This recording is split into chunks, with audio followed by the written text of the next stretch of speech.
ఆకాశవాణి ప్రాంతీయ వార్తలు చదువుతున్నది బొక్కసం సరిత. ముందుగా ఈనాటి వార్తల్లోని ముఖ్యాంశాలు. ప్రతిభావంతులైన క్రీడాకారులకు క్రీడా ప్రాధికార సంస్థ ద్వారా సహాయ సహకారాలు అందిస్తామని రాష్ట్ర క్రీడా శాఖ మంత్రి ఎం రాంప్రసాద్ రెడ్డి తెలిపారు. రాష్ట్ర వ్యాప్తంగా పలు జిల్లాల్లో తెలుగు భాషా దినోత్సవాన్ని ఘనంగా నిర్వహిస్తున్నారు. పర్యావరణ హితమైన మట్టి గణపతి విగ్రహాలను ప్రోత్సహించాలని రాష్ట్ర దేవాదాయ శాఖ మంత్రి ఆనం రామనారాయణ రెడ్డి పేర్కొన్నారు. వన మహోత్సవం కార్యక్రమాన్ని ముఖ్యమంత్రి నారా చంద్రబాబు నాయుడు, ఉప ముఖ్యమంత్రి పవన్ కళ్యాణ్లు రేపు పల్నాడు జిల్లాలో ప్రారంభిస్తారు. ప్రముఖ హాకీ క్రీడాకారుడు మేజర్ ధ్యాన్ చంద్ జయంతి ఈరోజు. ఇక వార్తల్లోని వివరాలు. ప్రతిభావంతులైన క్రీడాకారులకు క్రీడా ప్రాధికార సంస్థ ద్వారా సహాయ సహకారాలు అందిస్తామని రాష్ట్ర క్రీడా శాఖ మంత్రి ఎం రాంప్రసాద్ రెడ్డి తెలిపారు. జాతీయ క్రీడా దినోత్సవం సందర్భంగా ఈరోజు విజయవాడలోని ఇందిరాగాంధీ మున్సిపల్ మైదానంలో ఆంధ్రప్రదేశ్ క్రీడా ప్రాధికార సంస్థ నిర్వహించిన క్రీడా ర్యాలీని మంత్రి జెండా ఊపి ప్రారంభించారు. ఈ సందర్భంగా ధ్యాన్ చంద్ చిత్రపటానికి పూలమాలలు వేసి నివాళులర్పించారు. అనంతరం మంత్రి మాట్లాడుతూ యువత క్రీడారంగంలో రాణించాలని పిలుపునిచ్చారు. ప్రభుత్వ నిధులతో క్రీడారంగంలో మౌలిక సదుపాయాలను కల్పిస్తామని మంత్రి పేర్కొంటూ, మన భారతదేశానికి ఆశా కిరణం ధ్యాన్ చంద్ గారి పుట్టినరోజును పురస్కరించుకుని ఈ రోజు ప్రతి ఏటా నేషనల్ స్పోర్ట్స్ డే జరుపుకుంటాం.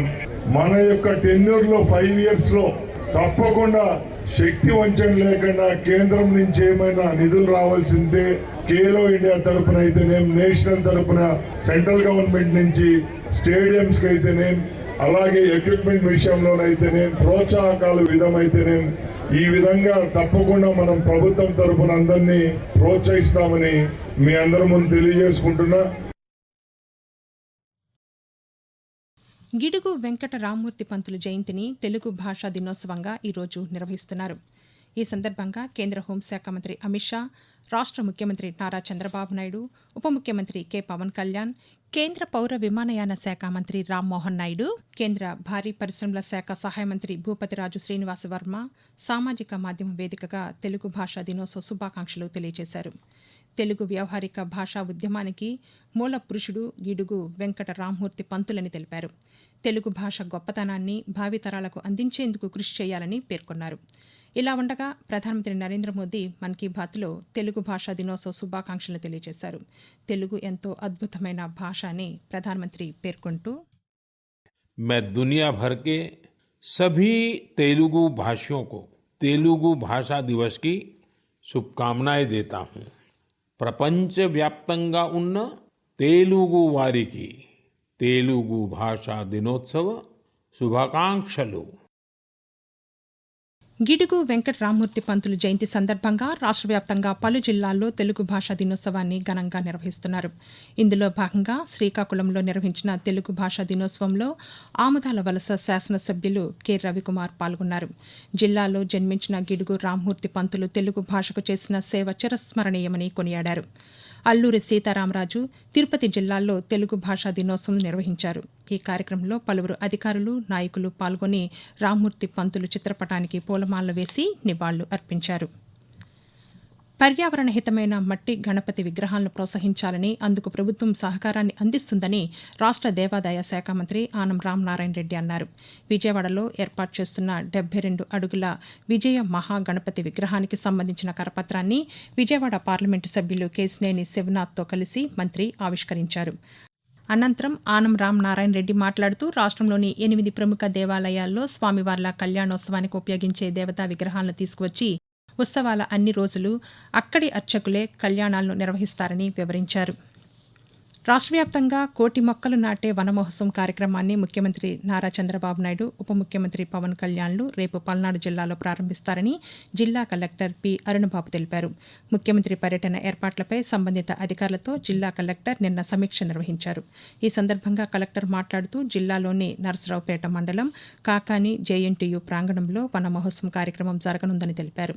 జిల్లా వ్యాప్తంగా గ్రామాలు, మున్సిపాలిటీలు, ప్రభుత్వ కార్యాలయాలు, పాఠశాలలు, కళాశాలలు, ఇతర సంస్థల్లో ఏకకాలంలో నిర్వహించే వన మహోత్సవానికి అవసరమైన మొక్కలను సిద్ధంగా ఉంచాలని అధికారులను ఆదేశించారు. ప్రముఖ హాకీ క్రీడాకారుడు మేజర్ ధ్యాన్ చంద్ జయంతి ఈరోజు 1905 ఆగస్టు 29వ తేదీన ఉత్తరప్రదేశ్లోని అలహాబాద్ నగరంలో జన్మించిన ఆయన హాకీ క్రీడలో ప్రపంచంలోనే అత్యుత్తమ క్రీడల్లో ఒకరుగా ఖ్యాతి గడించారు. 1928, 1932, 1936 ఒలింపిక్ క్రీడల్లో ఆయన భారతదేశానికి వరుసగా స్వర్ణ పతకాలు సాధించి దేశ ప్రతిష్టను ఇనుమడింపచేశారు. హాకీ క్రీడా మాంత్రికునిగా పేరు ప్రఖ్యాతులు సంపాదించారు. మేజర్ ధ్యాన్ చంద్ జయంతిని కేంద్ర ప్రభుత్వం జాతీయ క్రీడా దినోత్సవంగా నిర్వహిస్తోంది. హాకీ క్రీడా రంగానికి ఆయన చేసిన సేవలను గుర్తిస్తూ కేంద్ర ప్రభుత్వం ఆయనను పద్మభూషణ్ పురస్కారంతో సత్కరించింది. ఆకాశవాణి ప్రాంతీయ వార్తలు వింటున్నారు. జాతీయ క్రీడా దినోత్సవం సందర్భంగా ప్రధానమంత్రి నరేంద్ర మోదీ, కేంద్ర హోంమంత్రి అమిత్ షా, రాష్ట్ర గవర్నర్ ఎస్ అబ్దుల్ నజీర్, ముఖ్యమంత్రి నారా చంద్రబాబు నాయుడు సామాజిక మాధ్యమం వేదికగా శుభాకాంక్షలు తెలిపారు. మరొకవైపు రాష్ట్రంలోనూ జాతీయ క్రీడా దినోత్సవం సందర్భంగా పలు జిల్లాల్లో అనేక కార్యక్రమాలు నిర్వహించారు. వైఎస్సార్, తిరుపతి, చిత్తూరు, శ్రీ పొట్టి శ్రీరాములు, నెల్లూరు జిల్లాల్లో క్రీడా ర్యాలీలను నిర్వహించారు. ఈ కార్యక్రమాల్లో కలెక్టర్లు, క్రీడాశాఖ అధికారులు, విద్యార్థులు పాల్గొన్నారు. ఈ సందర్భంగా పలువురు మాట్లాడుతూ తమ దైనందిన జీవితంలో ప్రతి ఒక్కరూ క్రీడలను భాగం చేసుకోవాలని తెలిపారు. రాష్ట్ర ఆర్థికాభివృద్ధికి దోహదపడే వారి కోసం అన్వేషిస్తున్నామని రాష్ట్ర విద్యాశాఖ మంత్రి నారా లోకేష్ తెలిపారు. ప్రతిభావంతులు, వినూత్న ఆలోచనలు ఉన్న వారికి ఆహ్వానం పలుకుతున్నామని సామాజిక మాధ్యమం వేదికగా వెల్లడించారు. ప్రతిభావంతుల నుండి సెప్టెంబర్ 11 వరకు దరఖాస్తులు స్వీకరిస్తామన్నారు.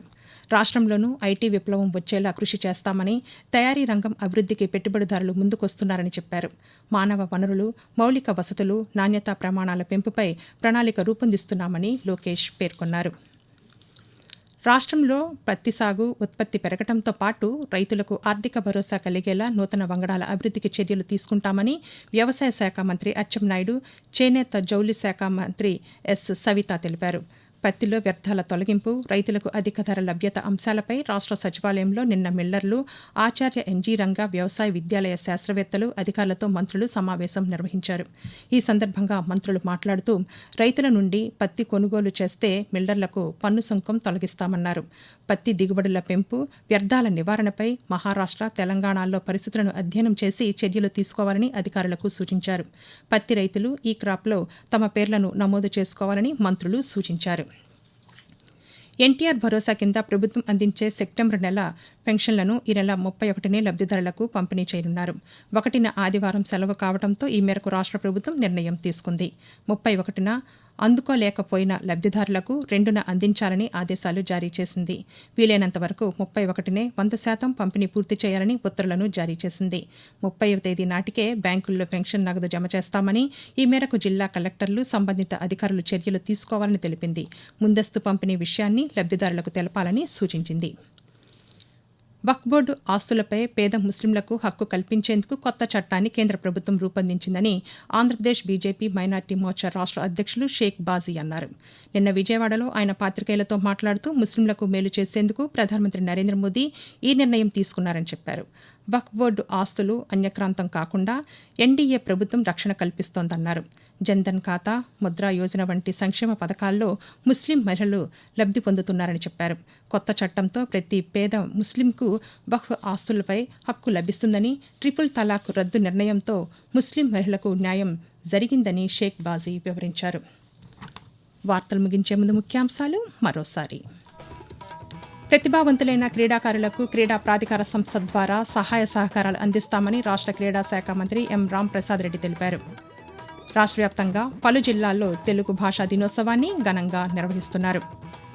పర్యావరణ హితమైన మట్టి గణపతి విగ్రహాలను ప్రోత్సహించాలని రాష్ట్ర దేవాదాయ శాఖ మంత్రి ఆనం రామ్ నారాయణ రెడ్డి పేర్కొన్నారు. వన మహోత్సవం కార్యక్రమాన్ని ముఖ్యమంత్రి నారా చంద్రబాబు నాయుడు, ఉప ముఖ్యమంత్రి పవన్ కళ్యాణ్లు రేపు పల్నాడు జిల్లాలో ప్రారంభిస్తారు. ప్రముఖ హాకీ క్రీడాకారుడు మేజర్ ధ్యాన్ చంద్ జయంతి ఈరోజు. ఆకాశవాణి ప్రాంతీయ వార్తలు ఇంతటితో సమాప్తం.